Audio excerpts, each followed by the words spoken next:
o de un animal, ya los pelitos se fueron cayendo. Y mi abuela, pues le puso un forro nuevo. Y puedo decir que esa silla lleva conmigo, pues más de 50 años. Pero ¿quién tiene en su casa un objeto de 3000 años? ¿Usted tiene algo en su casa que tenga 3000 años de historia? Dice, sí, mi suegra. No, nadie tiene semejante cosa. Pero mire, aquí en nuestras manos tenemos un libro, una colección de libros, mejor dicho. Eso es lo que significa Biblia, colección de libros, que tienen centenares, que tienen miles de años. Esto es un tesoro incalculable, es increíble. Y además en su propio idioma, en su propia lengua, para que usted pueda saber lo que Dios dijo, lo que Dios manda y lo que Dios no manda. Y una de las cosas que yo he dicho cuando se acerca uno a las páginas de este sagrado libro, la Biblia, es que la gente en aquellos tiempos vivía muy diferente a nosotros. Yo sé que, por ejemplo, hay gente aquí que no cree, les cuesta mucho aceptar que hubo un momento en la historia en el que no existía Internet. Algunos dicen, no, créame, hay un momento en la historia en el que Internet no existía. Tú ponías Google y no existía Google. Tú dices, pero ¿cómo se podía vivir sin Google? Y sin WhatsApp. Algunos le quitan el WhatsApp hoy en día y vamos, se transforma, les da un ataque, algo les pasa, ¿no? Pues hubo una época en la que se vivía sin televisión en color. Y usted dice, ¿cómo era la televisión? ¿En blanco y negro? Y cuando vino la televisión en color, aquello fue una fiesta increíble, ¿se acuerdan?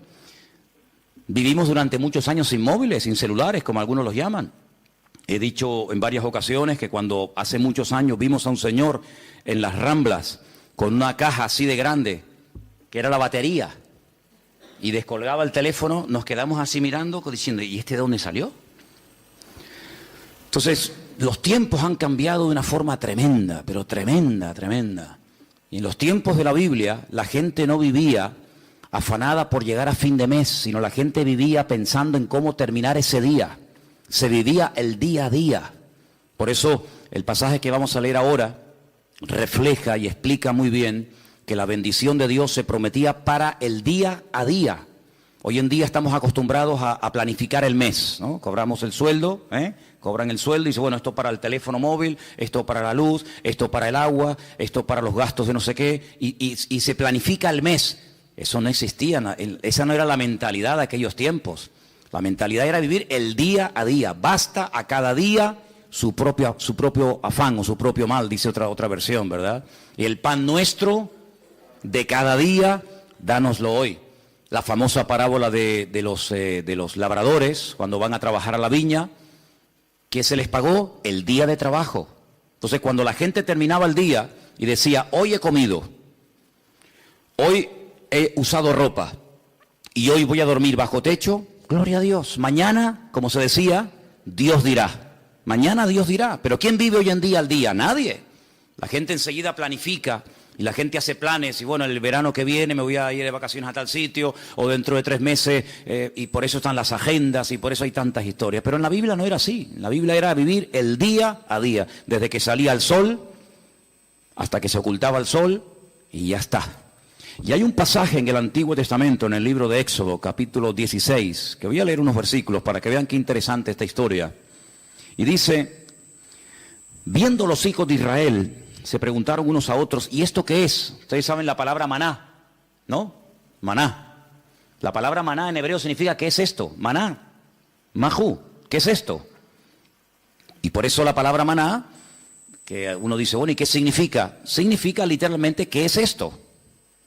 Pues dice aquí, cuando vieron aquello, dijeron, ¿qué es esto? Porque no sabían qué es lo que era. Entonces Moisés le dijo, este es el pan que el Señor os da para que coman. Esto es lo que el Señor os ha dado. Recoged de él cada uno según lo que pudiera comer. Un gomer por cabeza, conforme al número de vuestras personas. Tomaréis cada uno para los que están en su tienda. Los hijos de Israel, dice versículo 17, le hicieron así. Unos recogieron más y otros recogieron menos. Y lo medían por gomer, y no sobró al que había recogido mucho, ni faltó al que había recogido poco. Cada uno recogió conforme a lo que había de comer. Moisés les dijo, ninguno deje de ello para mañana. Algunos decían, ¿y si mañana no cae el maná? ¿Y si pasado mañana se agota? Vamos a recoger el lunes, para el martes, para el miércoles y para el jueves. Siempre ha habido gente así, ¿no? Pero el Señor le dijo, no. Ellos no obedecieron a Moisés, algunos dejaron de ello para otro día y crió gusanos y hedió, y se enojó Moisés contra ellos. Era una falta de fe. Creer que al día siguiente el Señor no iba a derramar su fidelidad era una falta de fe. Hoy ha caído el maná, sí, mañana otra vez y pasado otra vez, no se preocupen. Y lo recogían cada mañana, cada uno según lo que había de comer, y luego que el sol se calentaba, se derretía. No sé si han visto seguramente en alguna feria, en algún lugar por ahí, esa gente que tiene como si fuera un caldero y van haciendo una cosa así y crean como ese algodón. ¿Lo habéis visto? Ese algodón de azúcar que cuando lo coges con la mano te empegosta todo. El maná era algo así, era algo muy parecido a eso. El Señor les dijo, cada día ustedes van a ver una demostración de mi fidelidad. Cuando ustedes se levanten, ya el maná está allí. No van a tener que esperar a que caiga. Es decir, yo voy a ir siempre delante de ustedes. Cuando ustedes se levanten el lunes, ustedes recojan todo lo que vayan a comer para el día lunes. Y cuando se levanten el martes, recojan lo que vayan a comer el martes, y así sucesivamente. Pero había gente que dudaba, había gente que decía, vamos a recoger para 3 o 4 días por si acaso. Vamos a recoger para toda la semana. ¿Y qué pasaba? Se les echaba a perder. Porque el Señor les estaba enseñando al pueblo en el desierto depender cada día de la bendición y de la fidelidad del Señor. Parece como que eso ya no forma parte de nuestro estilo de vida. Pero así es como deberíamos realmente vivir los creyentes.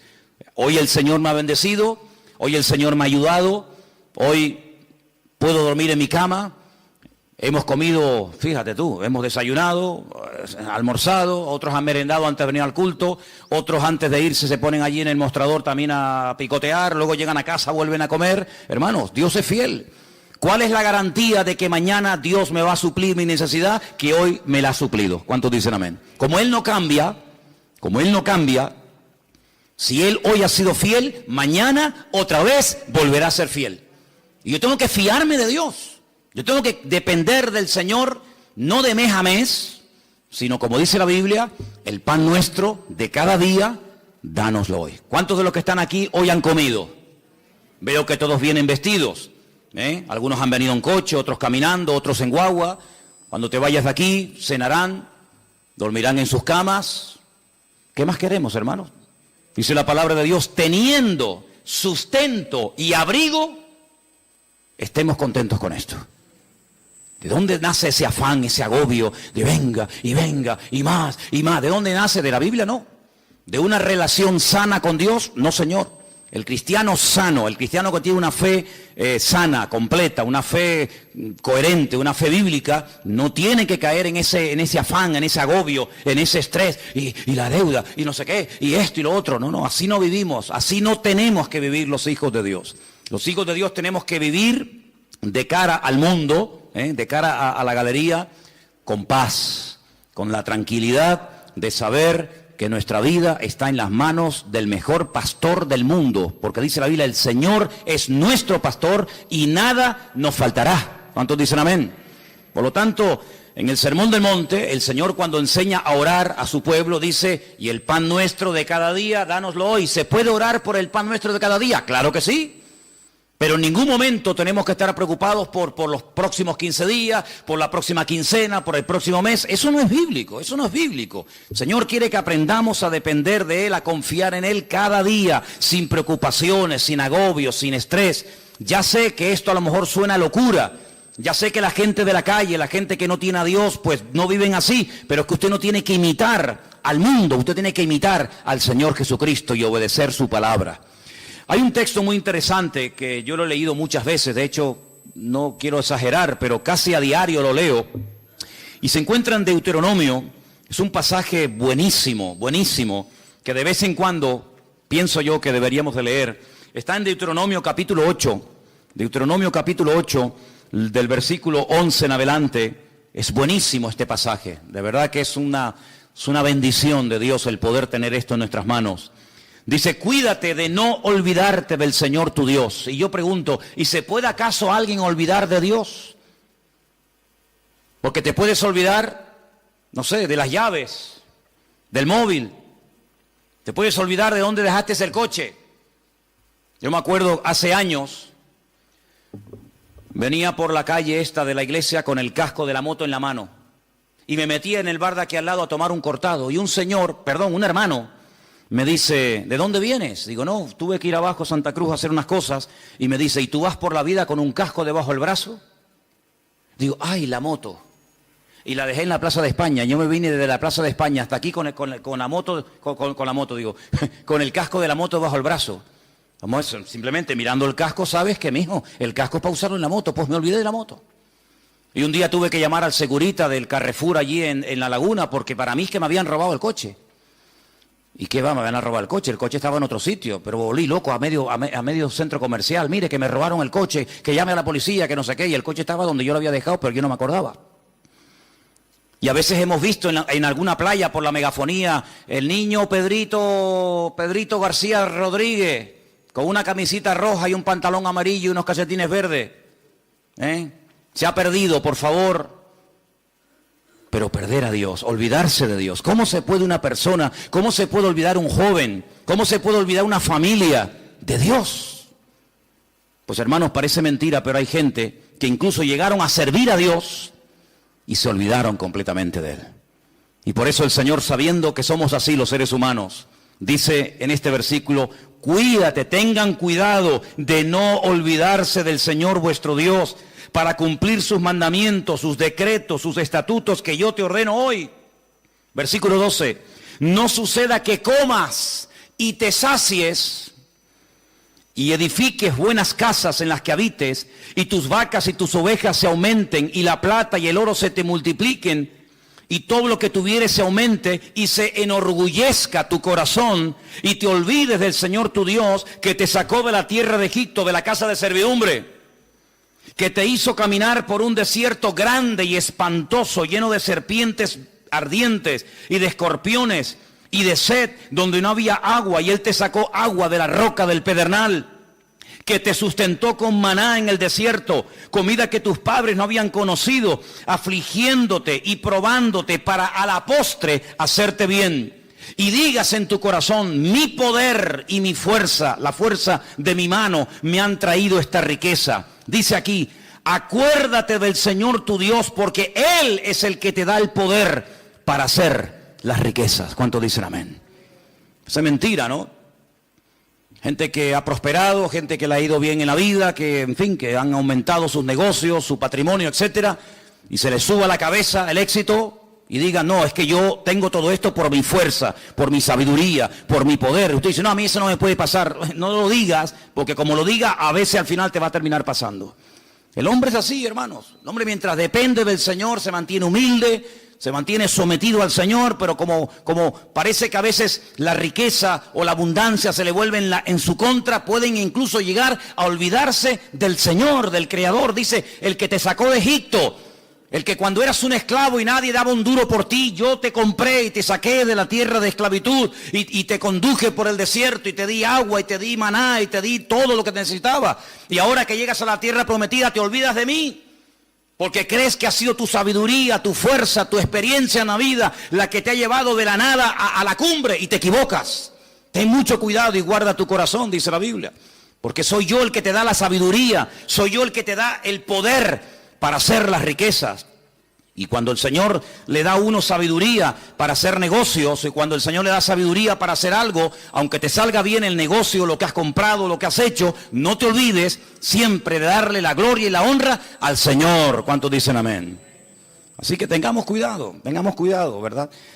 Porque son más los que se han perdido, los que se han enfriado y se han apartado de los caminos del Señor en la abundancia que en la escasez. Parece mentira, pero así ha ocurrido muchísimas veces, ¿no? Así que estamos viendo a la luz de la palabra de Dios cómo hay que depender cada día de Él. Ahora, vivimos en un mundo, como dije la semana pasada, rodeado de mentiras y de mentirosos. Esa es la cruel realidad. Vivimos en un mundo en donde los principios y los valores están al revés. Dice la Escritura que llegaría un momento en la historia de la humanidad, y yo creo que ya hemos llegado, en el que a lo malo te lo presentarían como lo bueno. Y lo que es bueno y decente de toda la vida, te lo presentarían como algo malo. Y uno dice, pero ¿cómo puede ser eso? ¿Cómo puede ser que la decencia, la fidelidad, el ser honesto, el vivir la verdad, el ser sincero esté mal visto y parece que le vaya mejor al ladrón, al sinvergüenza, al que roba, al que miente, al que engaña. ¿Cómo puede ser eso?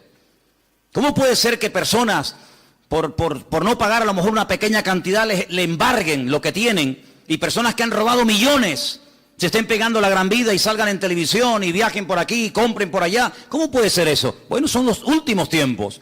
Tiempos en los que a lo dulce lo presentarían como salado y a lo salado como dulce, dice la Biblia. Ahora, hay dos versículos que aparentemente son contradictorios. Y curiosamente, tanto uno como otro los escribió la misma persona. Por ejemplo, hay un versículo que todo cristiano, yo creo, no, da igual a la iglesia que asista o a la denominación a la que pertenezca, yo creo que hay un versículo que todos los cristianos se lo saben de memoria. Y si no, vamos a comprobarlo. Juan 3:16. ¿Qué dice? Díganlo, díganlo, díganlo fuerte. Uy, no. A ver si me vais a dejar en... Que esto lo están viendo miles de personas ahora mismo en el mundo entero, ¿eh?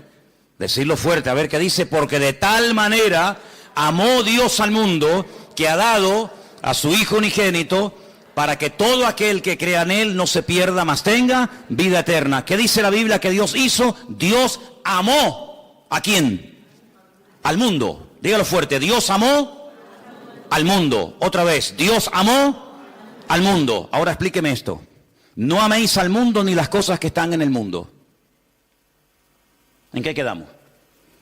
Juan 3:16 dice, Dios amó al mundo. Y primera de Juan capítulo 2, verso 15 dice, no améis al mundo ni las cosas que están en el mundo.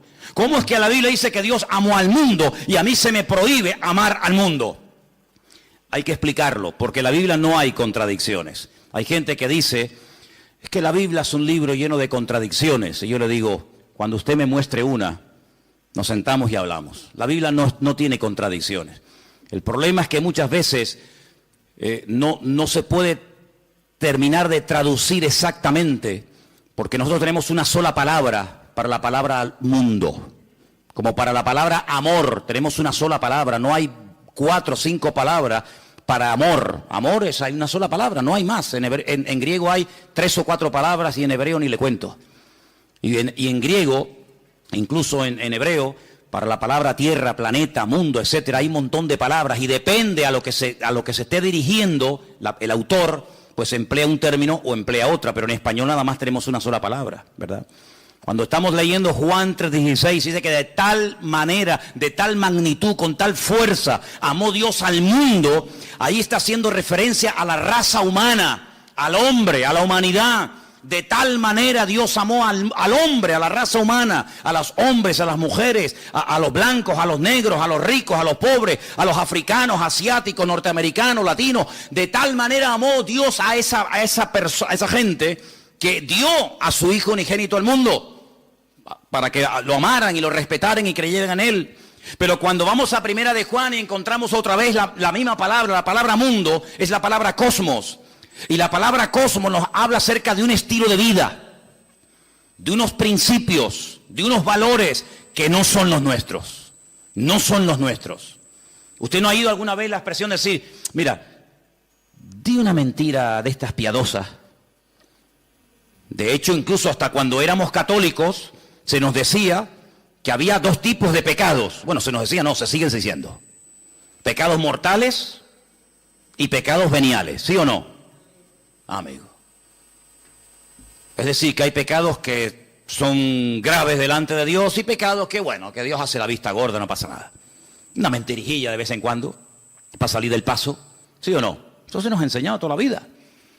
Cuando vamos a la palabra nos encontramos que hay un sistema, un estilo, una filosofía de vida que es totalmente opuesta a nuestro estilo de vida. ¿Por qué? Porque en el mundo, cuando 2 o 3 o 4 hombres se juntan en un bar, en un negocio, donde sea, y comienzan a hablar, ¿de qué suelen hablar? De mujeres. Y presumen de las veces que han engañado a sus esposas. Y presumen de que tuvieron relaciones con esta y con aquella y con la otra y con mengano. Sin embargo, eso en el círculo cristiano se nos tendría que caer la cara de vergüenza y darnos vergüenza de haber hecho eso. Son puntos de referencia completamente diferentes. Y en el mundo es normal mentir, y en el mundo es robar, pues decir, mira, sí, y era no, o no, cuando era sí, o decir, ¿cuánto tienes? 5, y es mentira, tienes 10. En el mundo todo eso es normal. Y cuando dice la Biblia, no améis al mundo, se refiere, no imites la forma como vive la gente. Una cosa es que Dios amó al hombre, y otra cosa es que Dios ame a los pecados del hombre, que son dos cosas completamente diferentes. ¿Dios ama a una etarra, a un asesino, a un violador? ¿Sí o no? Por supuesto que sí. ¿Faltaría más? Si no, madre mía. Pero eso quiere decir que Dios ama su estilo de vida. Eso quiere decir que Dios ama la mentira, el engaño, el soborno, el adulterio, la fornicación, la extorsión. No, señor. Una cosa es que Dios ame a la persona, y otra cosa es que Dios acepte y ame y tolere el estilo de vida de esa persona. No nos confundamos. Por eso dice la Biblia que cuando viene por ahí alguna persona que dice que yo soy cristiano, yo soy pastor, yo soy hijo de Dios, yo soy siervo de Cristo, yo soy esto, yo soy aquello, apóstol, como algunos van por ahí también diciendo, pues hermano, por sus frutos los conoceréis. Y por eso dice la Biblia que hay que probar los espíritus, porque no todos los espíritus son de Dios. Y por eso encontramos en la Biblia falsos evangelistas, falsos pastores, falsos maestros, falsos apóstoles, etcétera, etcétera. ¿Por qué? Porque Dios ama a todo el mundo por igual, pero denuncia y no tolera el pecado y el desorden de nadie. ¿Cuántos dicen amén? Entonces no nos confundamos cuando dice que Dios amó al mundo, la raza humana, y cuando nos dice en 1 de Juan, capítulo 2, como hemos leído, que no tenemos que amar al mundo. Porque dicho sea de paso, el texto sigue diciendo, si alguno ama al mundo, es decir, el estilo de vida del mundo, la filosofía del mundo, los principios del mundo, el amor del Padre no está en él. Porque todo lo que hay en el mundo, y lo aglutina de esta forma, los deseos de la carne, los deseos de los ojos, la vanagloria de la vida, no provienen del Padre, sino del mundo. Y el mundo pasa, y sus deseos, pero el que hace la voluntad de Dios permanece para siempre. Si lo que hoy está mal visto, mañana estará bien visto. Y lo que mañana estará bien visto, hoy es un delito, un pecado. Por lo tanto, las modas cambian. Hace años en este país se obligaba a la gente a ir a las plazas públicas a ver cómo se torturaba a personas y cómo se les quemaba vivos y cómo se les crucificaba, y era normal. Y si retrocedemos en el tiempo, la gente pagaba dinero para ir a los coliseos, a los circos romanos, para ver cómo los animales devoraban a mujeres o a niños, mientras ardían como antorchas humanas, y era normal, era totalmente normal. Sin embargo, nos hemos dado cuenta de que cosas que antes eran normales o delitos, hoy en día, pues, han cambiado. Por eso nosotros no tenemos que dejarnos llevar por las modas de este mundo, sino tenemos que dejarnos llevar por los principios y valores eternos del Señor que están en su bendita palabra. ¿Cuántos dicen amén?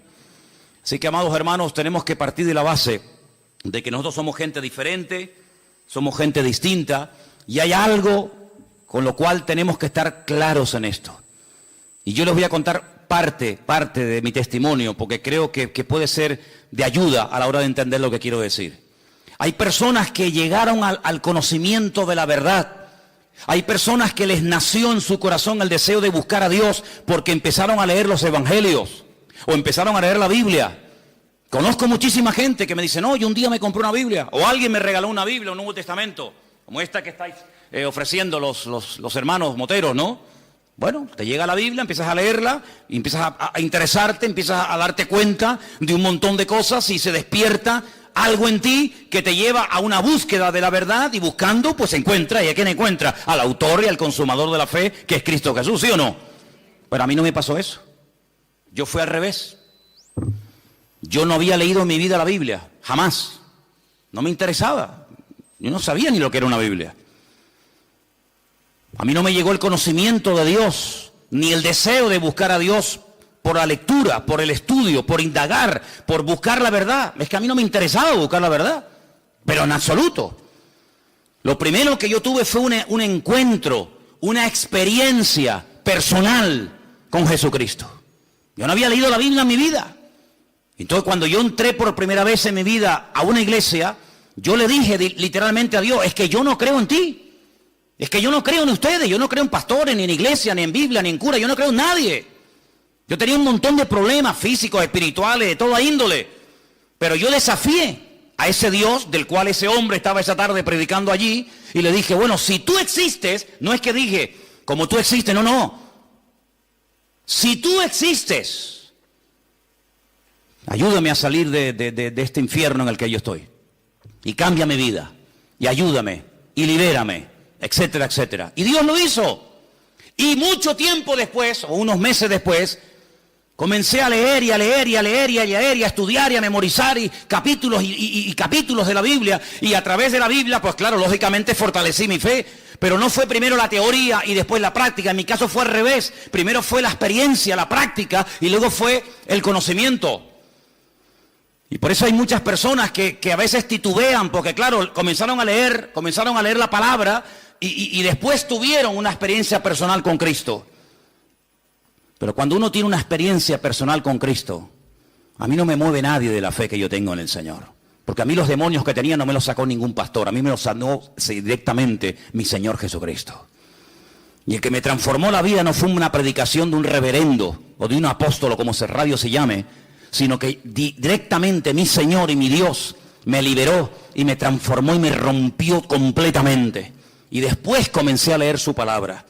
Y por eso hay gente que lee la palabra y después tiene la experiencia, si es que la llegan a tener, y por eso a veces dudan de haber interpretado correctamente el texto y lo habré interpretado mal, y en vez de resulta que era así, resulta que era asado. Yo no tengo la más mínima duda. Yo he hablado con budistas, he hablado con gente que practica el Islam, he hablado con rabinos judíos de todo tipo, cerrados, abiertos, de toda índole. Y yo cada día estoy más firme en mi fe, porque a mí el conocimiento y la experiencia no me vino por lo que leí ni por lo que me enseñaron. Es que yo tuve un encuentro personal con Cristo. Yo era ciego y ahora veo. Entonces, cuando una persona tiene un encuentro personal con Cristo, que digan lo que digan, que hagan lo que hagan, que pase lo que pase, yo sé en quién he creído. ¿Cómo voy yo a negar que soy blanco? Hermano, si yo me subo a esta plataforma esta tarde y digo, hermano, ustedes me ven blanquito, pero yo realmente en el fondo soy negro. Usted dirá, bueno, hermano, usted dé lo que quiera, pero usted se le ve por fuera y usted tiene piel blanca. No, mire, hermano, es que yo soy moreno, mulato y soy mujer. Pasa que ustedes me ven con otra visión. No puedo negar, yo no puedo negar lo que soy. Pues exactamente igual le digo espiritualmente. Yo no puedo negar que Cristo un día me sanó, me liberó y me transformó la vida. Y no lo leí en la Biblia, no lo leí en un libro, lo sentí, lo experimenté personalmente. Por eso cada vez que voy a Israel, cuando vengo más firme en mi fe. Y no es que voy allí y digo, ay, a lo mejor creía al revés de como yo era. No, es que me da igual. Porque yo no fui al convencimiento de la verdad por lo que leí, sino por lo que viví y por lo que experimenté. Y cuando una persona experimenta algo, no desde la teoría, sino desde la práctica, ese hombre y esa mujer no lo tumba, ni lo sacude nada, ni nadie. ¿Cuántos dicen amén? Si yo subo esta noche aquí a un hombre y subo a una mujer y le digo, hermano, explique lo que es un parto. Y ya, bueno, pues un parto... Pues un parto es un parto, ¿no? Tienes dolores, hay un momento como se rompen agua, se llama, ¿no? Corríjame porque yo en esto estoy fatal, ¿eh? Se rompen aguas, te entran dolores, empiezan a dilatar, no sé qué, no sé cuánto, tienen que llevar a la clínica y te suben allí en aquellos aparatos y te dice sopla, aprieta, no, ahora sí, ahora asado, ¿sí o no? Qué malo soy, plegarse fatal. Asuman ustedes una mujer aquí que haya parido y dice, mira Manolo, cállate la boquita, anda. Un parto no tiene nada que ver con lo que tú has dicho. Tú estás hablando desde la teoría, desde lo que has oído, de lo que te han contado. Pero yo he parido. Y un parto es esto y esto y esto. ¿Quién puede dar mejor una información de lo que es un parto? ¿Yo? ¿O una mujer que ha parido? Evidentemente una mujer que ha parido. Porque no lo habla desde la teoría. Lo habla desde la realidad. Desde el dolor. Lo habla desde la sensación de haber tenido esa criatura en su vientre y de haberlo sacado y ver la realidad de lo que es un parto. Y exactamente igual ocurre, amados hermanos. Hay gente que habla de Dios desde la teoría. Que si Dios es así, que si Dios es asado, que si no sé qué. Que hablas con un judío, te dice una cosa. Hablas con un musulmán, te dice otra. Hablas con un evangélico, te dice una cosa. Hablas con un mormón, te dice otra cosa. Hablas con un budista, te dice no sé qué. Y entonces tú dices, Dios mío, pero cada uno tiene una opinión diferente. Pero todos tienen la razón. No puede ser que los musulmanes digan que Dios no tiene un hijo y que los cristianos digan que Dios sí tiene un hijo. ¿Quién tiene la razón? ¿El musulmán o Dios? ¿O el cristiano? Porque yo pregunto, ¿Dios tiene un hijo o no tiene un hijo? Porque si no tiene Dios un hijo, entonces los musulmanes tienen razón. Pero si Dios tiene un hijo que se llamó Jesucristo, o Yeshua HaMashiach, y vino a este mundo a morir en una cruz y resucitó al tercer día, entonces este no dice la verdad la está diciendo este hombre. La pregunta que muchas veces me han dicho es: ¿cómo es posible que un pueblo tan culto, tan sabio, tan preparado, personas que están todo el día desde que se levantan, créanme, desde que se levantan hasta que se acuesta, leen y leen y leen y leen y memorizan y aprenden y aprenden y aprenden, y me refiero al pueblo de Israel, ¿cómo es posible que ellos no crean que Jesucristo es el Hijo de Dios? Porque te explican otra cosa y te quedas con la boca abierta y te dicen arriba y abajo y el verbo, el ifil, el itpalel y el pual y te explican todas las conjugaciones del verbo. Pero cuando hablamos de Jesucristo no tienen ni idea. Y uno dice: ¿cómo es posible que nosotros, que no hemos sido criados en este ambiente, por lo menos yo, tengamos las ideas más claras y podamos explicar, no desde la teoría de un libro, sino de la experiencia personal, quién es y quién no es Jesucristo? ¿Cómo es posible que 14 veces se hayan equivocado los judíos nombrando a un Mesías que luego le salió el tiro por la culata? Lean la historia de Bar Kokhba. Una ruina trajo a Israel. ¿Quién lo apoyó? Uno de los rabinos más grandes en la historia de Israel, Rabí Akiva. Un hombre que fue capaz de morir torturado.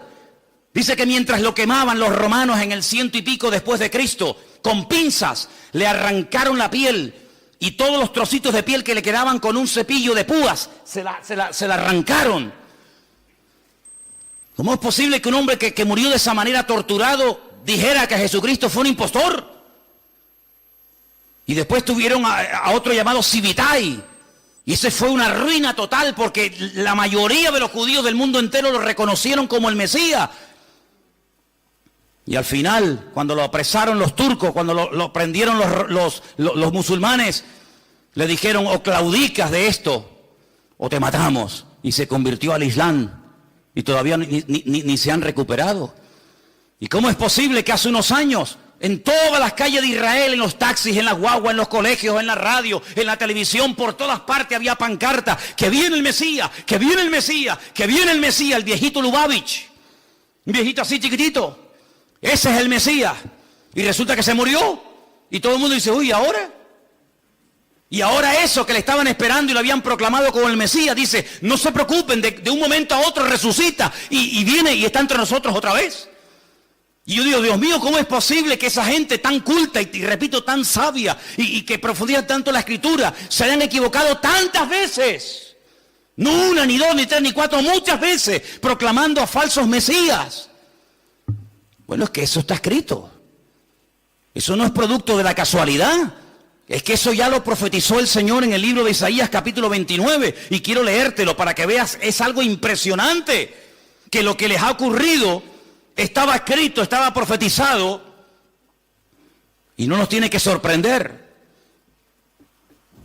Y dice en Isaías capítulo 29, a partir del versículo 10, ceguera e hipocresía de Israel. Fíjate qué curioso el capítulo, ¿no? Yo sé que los nombres de los capítulos no son, digamos, inspirados, originales, pero solamente se le llama a este capítulo la ceguera espiritual de Israel. Y mira lo que dice aquí.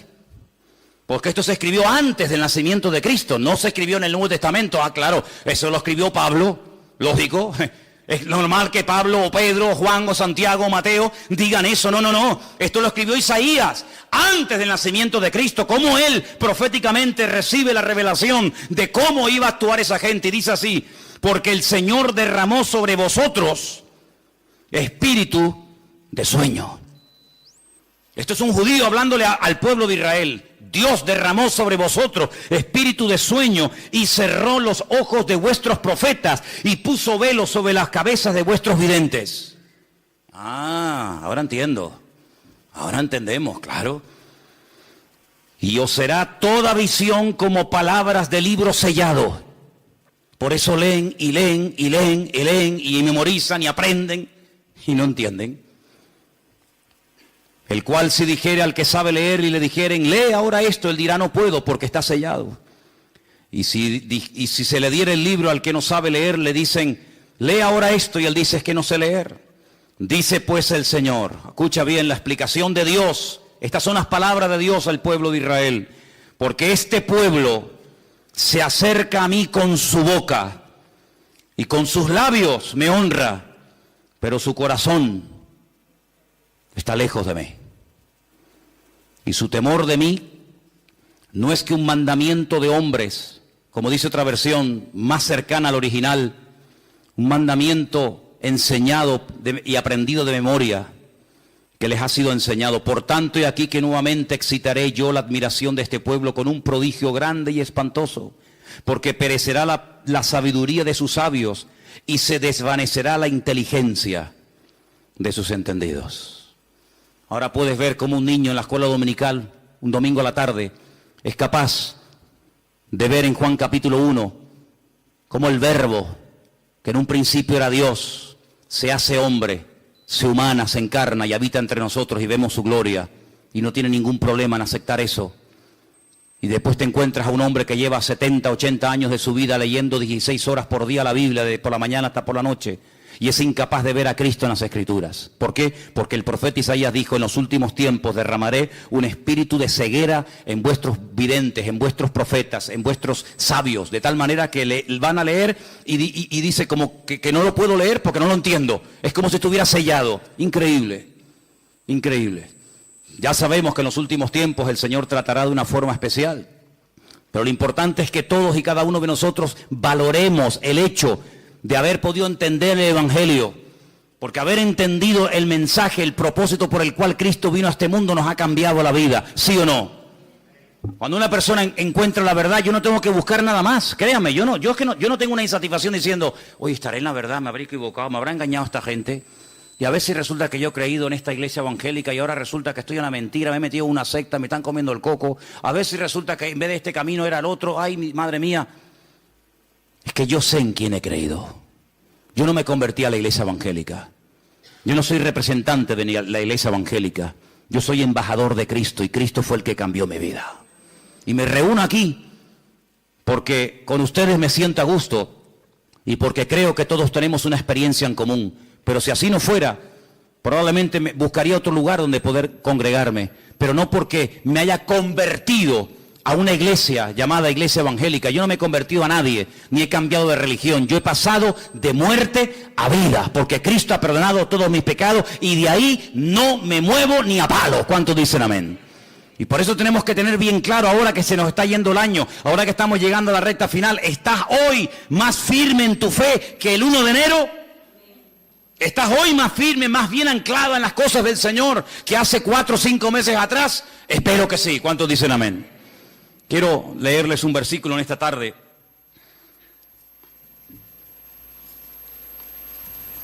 Y antes de buscar ese texto que se encuentra en Apocalipsis, en el capítulo 3, déjenme que les diga algo. Cuando uno empieza a leer la Biblia desde el principio, uno se va a dar cuenta de que cuando Adán y Eva pecaron, y ahora hablaremos un poquito de esa mujer también, quedaron desconectados del Señor, desconectados completamente.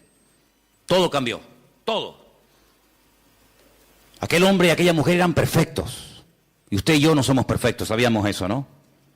Si te crees perfecto, díselo a tu mujer, a ver qué te dice y ya verás cómo te recuerda que no lo eres. Así de claro. Qué maravilla el ojo humano, ¿eh? Qué maravilla poder ver en colores. Porque nosotros vemos en colores, ¿sí o no? ¿Usted ve en colores? Hay algunos que confunden, ¿no? El rojo con el verde con el amarillo, pero generalmente el hombre ve en colores. Vemos en 3 dimensiones. Podemos ver de cerca, de lejos, enfoca de una forma maravillosa.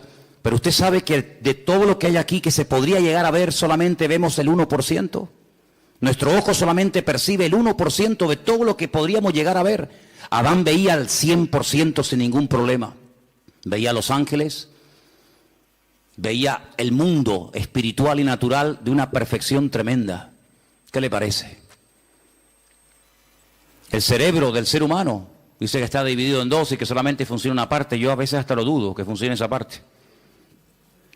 Y Dios pone un miembro en nuestro cuerpo para que funcione la mitad. No tiene sentido. El cerebro de Adán funcionaba a la perfección y veía la esencia de las cosas con una claridad nítida, sin problema, ¿verdad?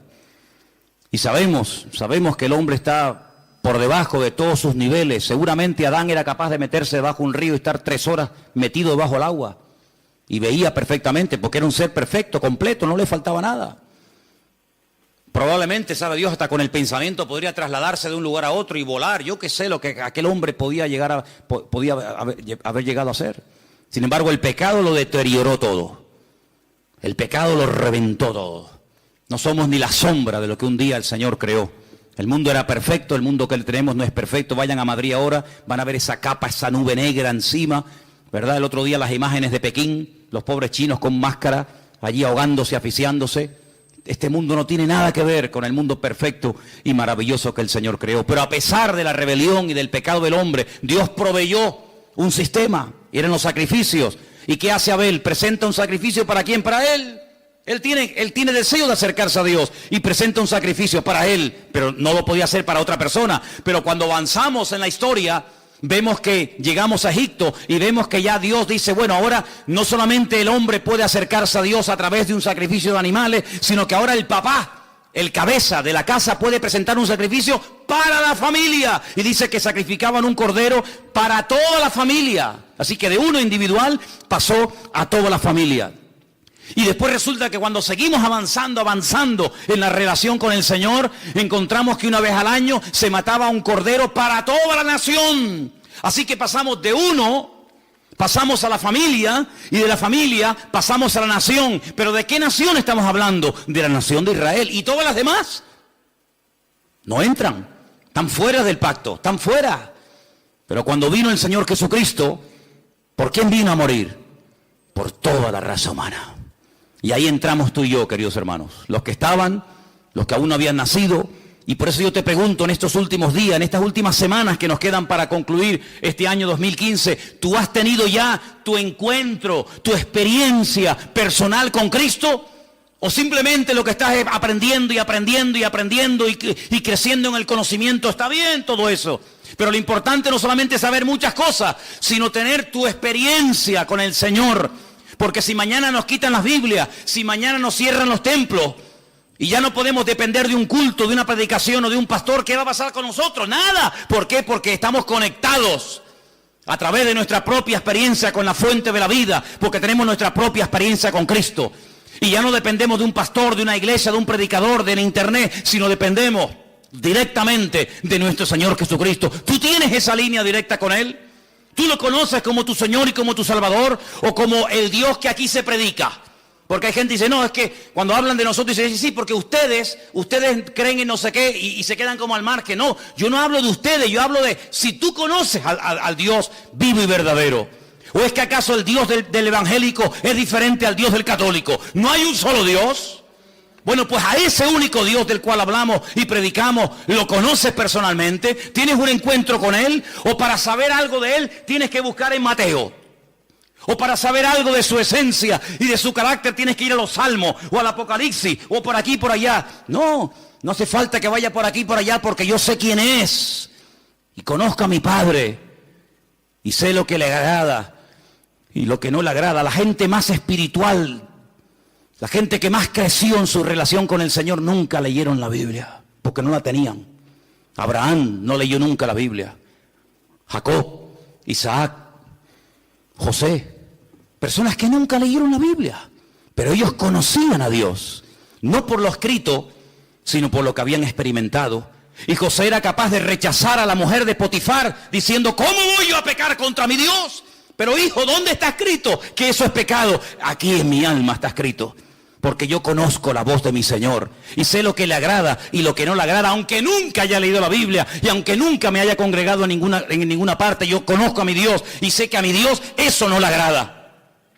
Y eso es a lo que tenemos que llegar, hermano, a tener un encuentro personal con Cristo. Y por eso, hoy comí, hoy cené, hoy vengo vestido, pues mañana me voy a levantar con la seguridad de que se va a volver a repetir otra vez lo mismo. ¿Por qué? Porque grandes son sus fidelidades cada mañana y cada día. ¿Cuántos dicen amén?